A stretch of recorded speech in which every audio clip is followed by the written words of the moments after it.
Yeah. All right. So we are at the Miller house. The significance of this place is this is where the first victim of Quantrill's raid was. In 1863, this was still on the edge of town in the boonies, but a guy was staying here. I don't think he lived here, but his name was Samuel Snyder, the Reverend Samuel Snyder, and he was actually out in the barn, apparently milking a cow, when one of Quantrill's men came up and shot him, immediately killing him. And so, yeah, he was the first victim of Quantrill's raid.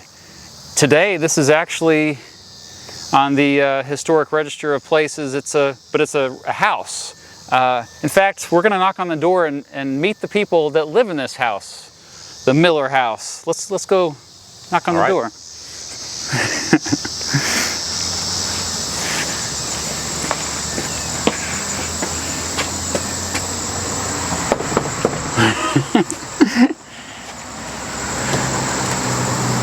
We're not Amazon, we're not Quantrill. Hello. Hello. I'm going to give this to whoever's talking. Yeah. And well, yeah, look at this. And you've just moved here recently. How exciting. If you want to introduce yourselves to my audience, yeah, who are you? My name's Emily Hanks, and this is my partner, Les Lynch. And we are the new caretakers of the Miller home and farm. And before you moved in, what did they tell you about this property? Well, so we mostly did a lot of research on our own to Heck yeah. kind of find out what the situation was here. There are a couple different stories that we've heard, but what we know is that on the morning of August 21st, 1863, there were about 300 to 400 men on horseback in this front yard. Inside the house, the oldest daughter, Margaret, heard the commotion. She came outside and was greeted by a bunch of hairy ruffians, and she recognized them. She recognized both Quantrill, who had been a teacher in Lawrence years before under the name of Charlie Hart, I believe. And then she also recognized one of his scouts who had been in Lawrence in the weeks prior, who had actually stayed at this house. And they also recognized her.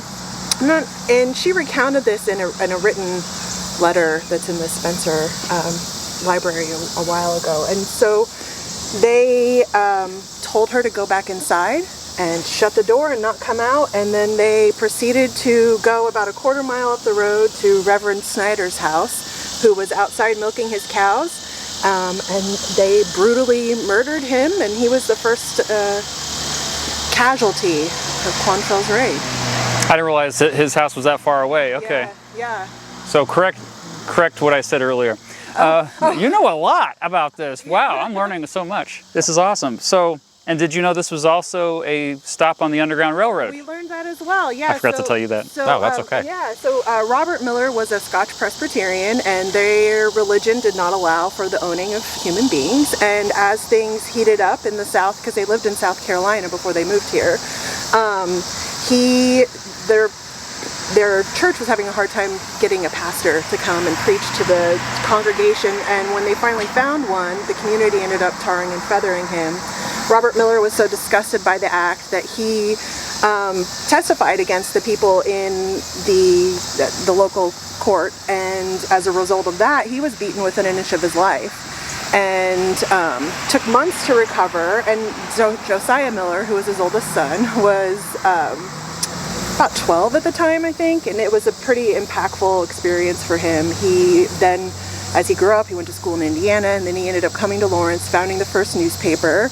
The Miller Block, which is downtown, the Goldmakers building, was also a building of the Millers. And then he encouraged his family to come here, and they started building this house in April of 1858, and they were moved in by December of that year. Yes, there were a lot of fantastic information that I'm totally going to use for this video, so thank you very much. Yeah. But then, yeah, like, besides all that history stuff, just how cool is it to live here? Like, you'd think it would be a museum or something, but no, you live in a historic spot. How do you feel about that? Yeah, I mean, this is our home, and we have to pinch ourselves about that pretty regularly. We feel very honored to to be able to care for this space, and we look forward to sharing it with the community.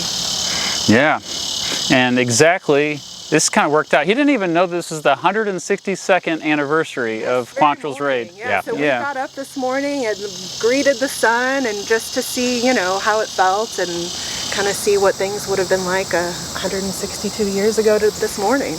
Yeah. I guess there was a code then on white crime that they left the women and children alone. So I think the men and boys were all hiding probably that morning, and that's why this was spared. But, yeah. I'm going to show you some of the spots where they hid. Are we going to a cornfield? There's no more cornfields downtown, unfortunately. Yeah, but no one's safe without a cornfield.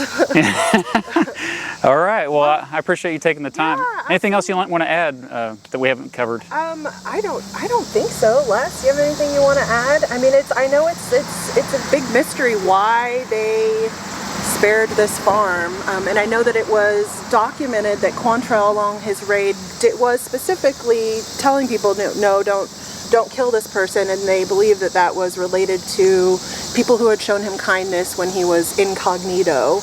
And if they knew him as a teacher when he was here. Exactly. And I also think that maybe there was some sort of a Southern kind of understanding between the two. I mean, not in the... at least connection. Yeah, just because of like a regional, like Southern maybe hospitality, but just the fact that they had both came from the South and were here, I think that maybe,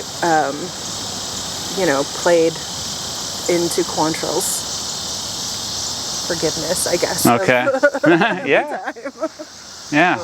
Well, thank you for educating me on a lot of this stuff. This is fascinating. Yeah, it is fascinating, and I can't wait to see what you guys put together. Oh yeah, it's gonna be great. This is the good stuff. Yeah, this right. Yeah. This is why I came This here. is the good before it turns sour, but I don't know. I mean, there's a lot of things, conflicting information. Since we put an offer in this house, I've kind of been doing a deep dive into Quantrill and the history of the house and the history of Lawrence and all those things, and there's a lot of, revisionist history, but not in a good Malcolm Gladwell way. Like they just kind of, I don't know if they're taking, I don't know how to explain it, but there's two sides to every story, I guess. And well, we see what's happening with the Smithsonian now. yeah, so. right, exactly. Yeah, and I do wonder, like off record, if that is maybe people see that opportunity where there wasn't a clear image of what happened and are seizing that opportunity. I don't know, but Yeah. I've heard a couple different accounts of the day, but this seems to be pretty consistent with about what happened here. Yeah. Thankfully we do have quite a bit of documentation. Yes. Yeah. And personal Less accounts. so of 1850 stuff, Right. but yeah, definitely 1863, Right, like everybody. Yeah. So. A little extra as Potawatomi. It's nice to own a piece that was territorial, before it was a state. So Yeah. Oh, that's right. Little land back moment. little land back. There you go. Nice, nice.